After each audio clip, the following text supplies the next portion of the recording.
On l'appelle l'homme en feu. Un homme en feu sous la mer. Une belle idée, paradoxale.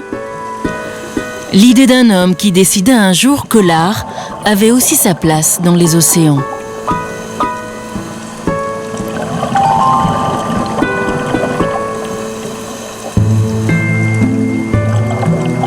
Il y a des gens comme ça qui vont au bout de leur passion. Des gens capables de tenir à bout de bras les projets les plus fous.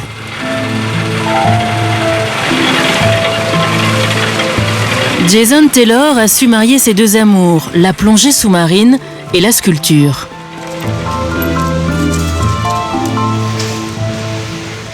Le parc marin de Cancún au Mexique lui a passé une commande démesurée, la création et la mise à l'eau de 400 statues.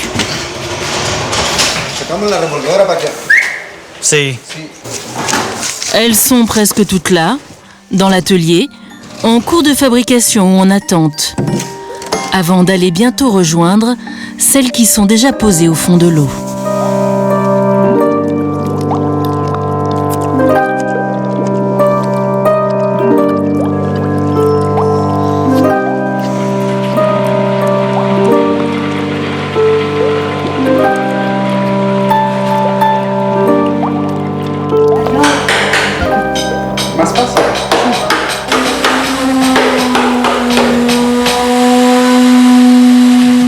Mais pour l'instant, on est en plein processus de fabrication. Avant cela, il y a eu des mois de travail pour choisir les modèles, réaliser les empreintes, les moulages, penser aux moindres détails.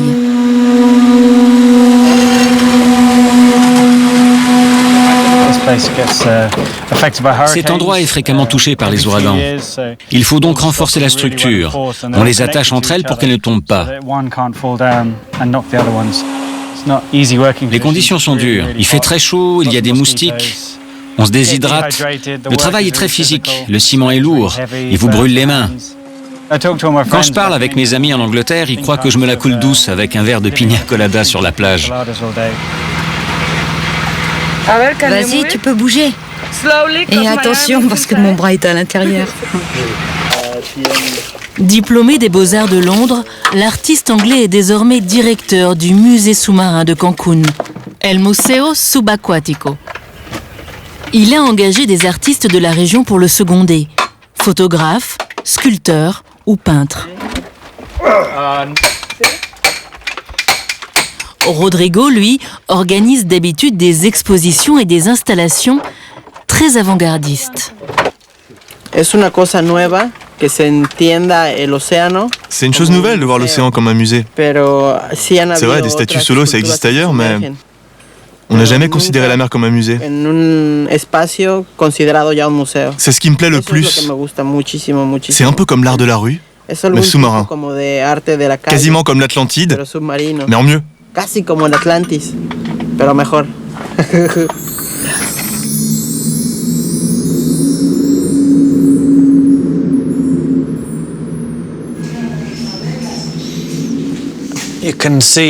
Ici, c'est le collectionneur des rêves perdus. Là, ce sont de vieilles photos et ça, c'est la réplique de la sculpture qui est sous l'eau. L'idée, c'est que c'est un archiviste sous-marin qui conserve les bouteilles qu'on trouve dans la mer, avec leur message à l'intérieur. Il trouve des rêves qui flottent dans l'océan. Les bouteilles nous ont vraiment été envoyées du monde entier par différentes associations.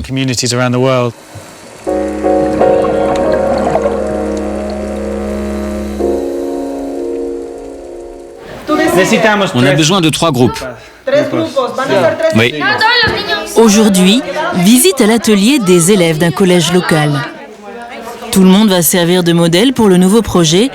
Cette fois, Jason a seulement besoin de leurs oreilles.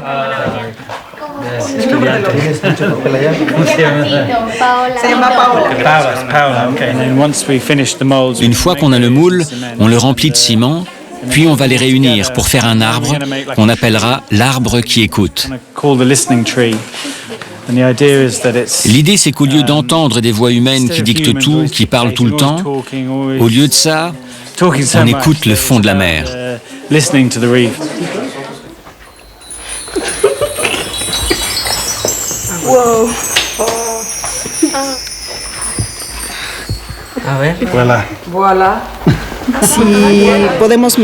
Moi, je trouve que c'est une idée merveilleuse si on peut arriver à marier l'art des humains avec la nature. Yo creo que es una idea maravillosa.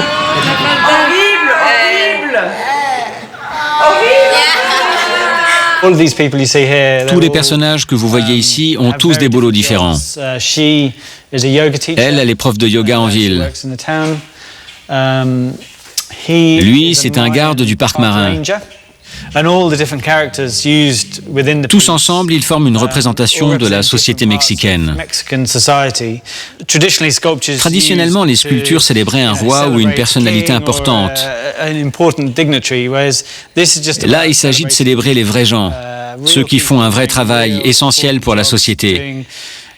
Il s'agit de les montrer, de les immortaliser, de les figer dans la pierre.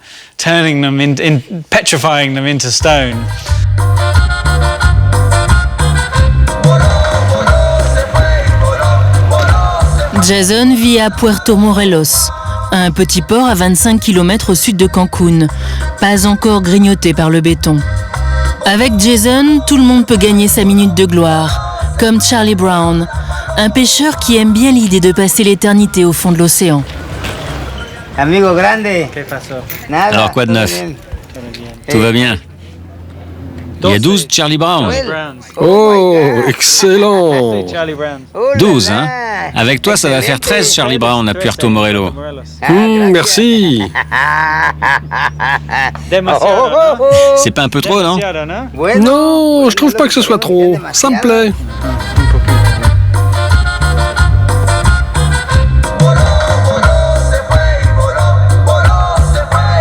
Certains visages nous rappellent qu'ici, dans le Yucatan, les Mayas régnaient avant l'arrivée des Espagnols.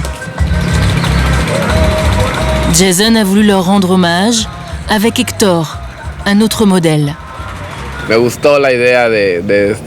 J'aime bien l'idée de représenter le peuple maya. Je porte des boucles d'oreilles et un sac de haricots, comme un paysan maya. Ça me plaît beaucoup. Pour faire le modèle, il faut un peu de concentration. On peut se sentir claustrophobe. Pour le moulage, on t'applique une pâte qui durcit et ça dure longtemps. C'est difficile de respirer.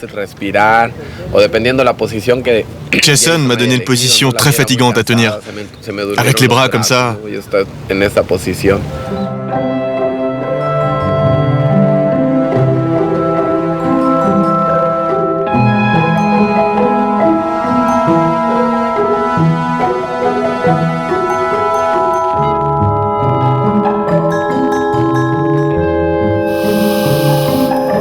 Si le parc marin a fait appel au service du sculpteur anglais, ce n'est pas seulement pour faire joli au fond de la mer, mais avant tout pour protéger les récifs coralliens des environs de Cancun. Bref, dans un but écologique.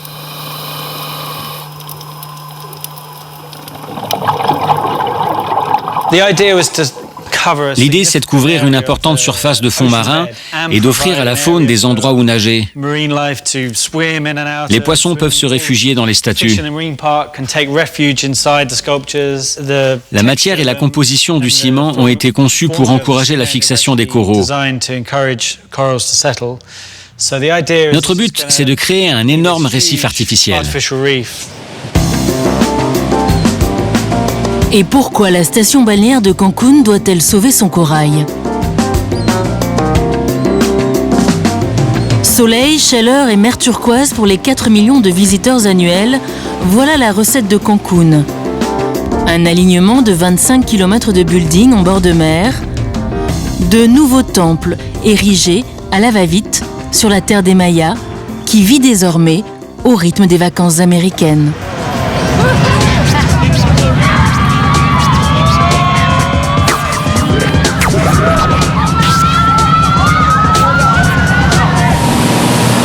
Mais Cancun possède aussi la réputation d'être un des premiers centres mondiaux de plongée sous-marine. Vous avez remarqué que vous allez plonger dans un parc national? C'est très important. Vous n'avez pas le droit de ramasser quoi que ce soit sur le récif. Vous ne les touchez pas. Gardez vos distances. Et oui, ici on plonge dans un parc marin, un espace protégé. Enfin, en principe. 800 000 personnes chaque année veulent découvrir le récif et presque tous les plongeurs sont des débutants. Résultat, ce sont ces visiteurs qui perturbent la vie marine. Une fréquentation effrénée, ajoutez là-dessus des ouragans toujours plus forts ces dernières années, et les coraux souffrent et meurent. Le parc marin cherchait à détourner les plongeurs des sites coralliens les plus fragiles. L'idée d'un musée sous-marin a germé quand ils ont découvert les premières réalisations de Jason sur Internet. Et ça marche. Les touristes viennent déjà admirer les premières statues installées au large.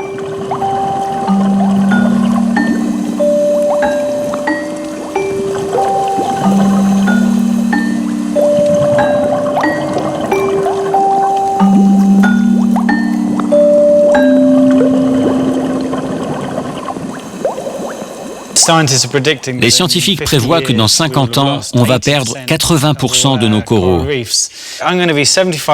Quand j'aurai 75 ou 80 ans, qu'est-ce que je vais dire à mes petits-enfants? C'était magnifique, mais on a tout détruit? Ma génération a tout détruit? Je pense pas pouvoir vivre avec ça. Jason prend lui-même soin des parties vivantes de ces statues. Rendez-vous sur la jardinière de l'Espérance, entourée de ces plantations. J'ai planté du corail vivant dans chaque pot. C'est une méthode de conservation. Quand le corail a été brisé par les tempêtes ou les touristes, tu prends des petites pousses, comme on fait dans un jardin ou une serre. Tu peux le replanter et le corail va se multiplier et grandir.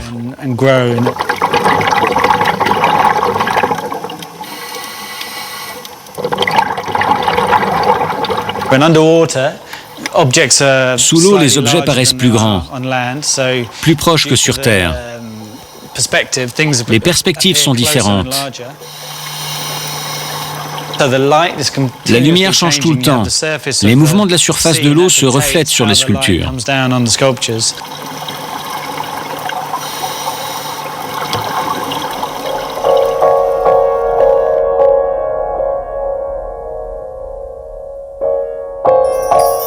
Reste une inconnue.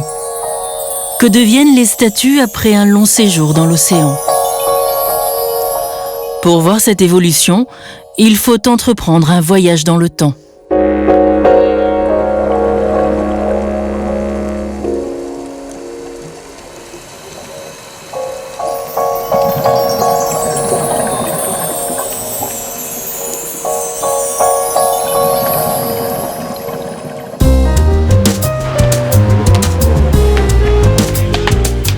Nous voici à la Grenade, une petite île des Caraïbes. Salut, comment ça va, Roger? Ça va très bien. Ça fait plaisir de te revoir. Ouais, je suis content d'être venu.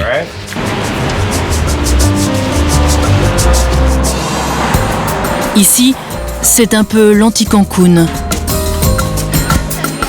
Pas de béton, pas de tourisme de masse. D'ailleurs, une loi interdit tout bonnement de construire des immeubles plus hauts que les cocotiers.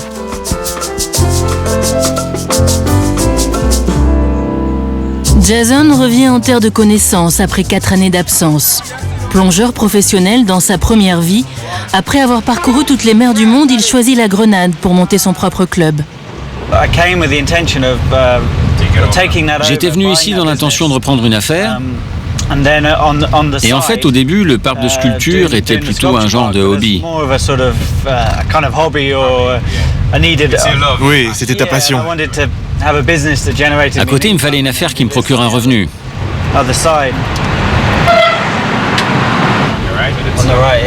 Là, c'était ma maison sur la droite. Il y a encore une sculpture sur la porte du garage. Tiens, regarde, tu vois, il y a encore des éléments de moulage. Et puis, rapidement, Jason se rend compte qu'il n'est pas vraiment fait pour le business et abandonne le projet de club. Tous mes projets échouaient. Je ne savais vraiment pas quoi faire de ma vie. Et au moins, le bon côté, c'est que ça a été libérateur. Et je me suis dit, si t'es complètement paumé, fonce et fais ce que tu aimes. Et j'ai commencé à faire des sculptures.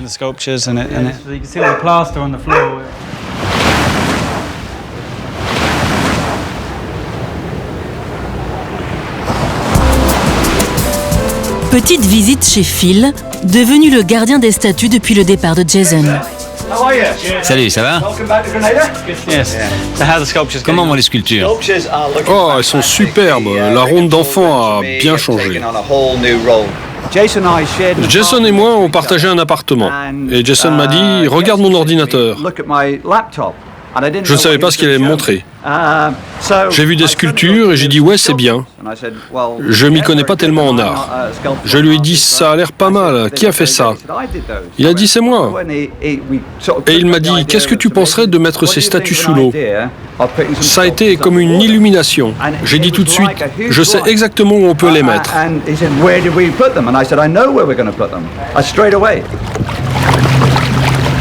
La baie de Molinière n'est pas loin du port de Saint-Georges, la capitale lilliputienne.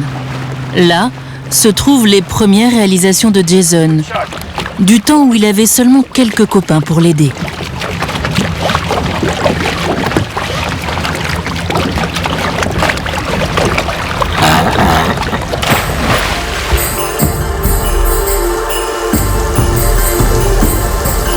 Il va enfin découvrir le travail des ans, des courants et de la vie marine.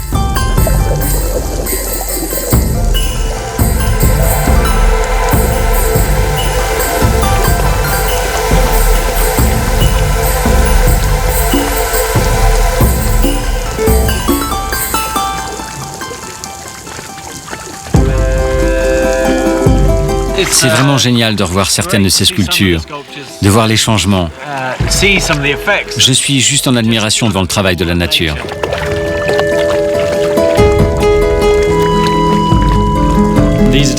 Il y a toutes sortes de plantes marines, toutes sortes d'algues, des éponges qui filtrent l'eau.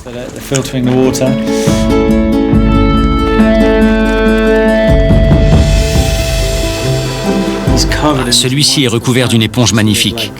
Rose bonbon. On dirait qu'il a de l'acné ou une maladie.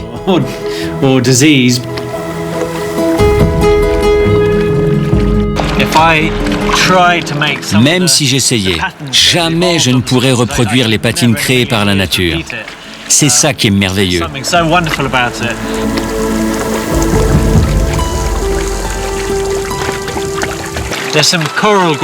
Il y a du corail qui a poussé dans une corbeille à fruits.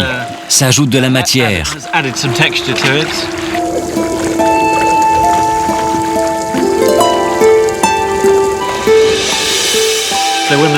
Les femmes couchées dans le sable, c'est intéressant.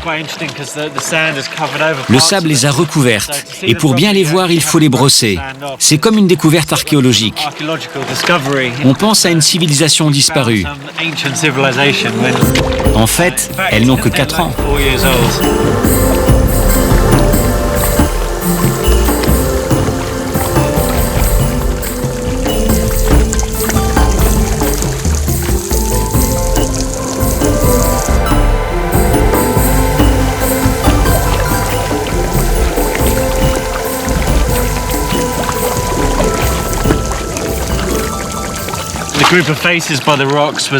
Le groupe de visages dans les rochers a été réalisé avec une école locale. C'est peu profond ici. C'est un peu fait exprès pour permettre aux gens du coin de venir les voir. Ce sont surtout des gens d'ici qui sont représentés.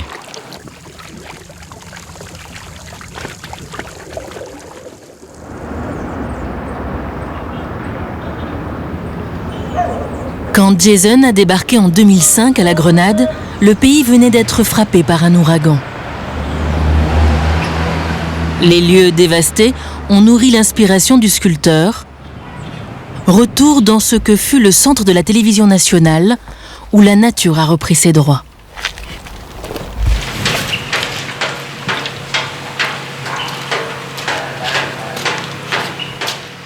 J'aime bien ce genre de bâtiment. C'est le même sentiment que sous l'eau. C'est comme un espace oublié, qui évolue, qui change. Les murs sont couverts de matière, de mousse. C'est organique. Ça vit. C'est aussi là qu'il venait dénicher certains des éléments de ces sculptures. Machine à écrire, bureau déglingué.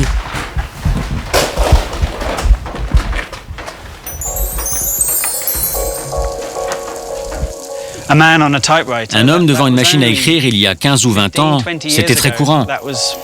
Maintenant, ça ressemble à une étrange relique.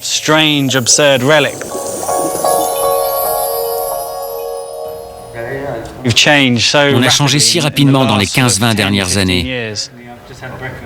Je pense qu'on a tous un sentiment de perte et on n'arrive pas à le comprendre. Quelques-unes de mes sculptures tentent de retrouver ces moments-là.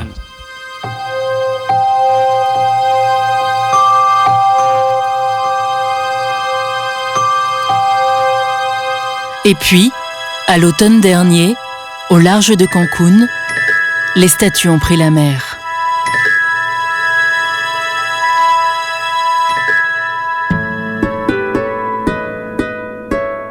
Des jours durant, les hommes ont lutté contre la houle.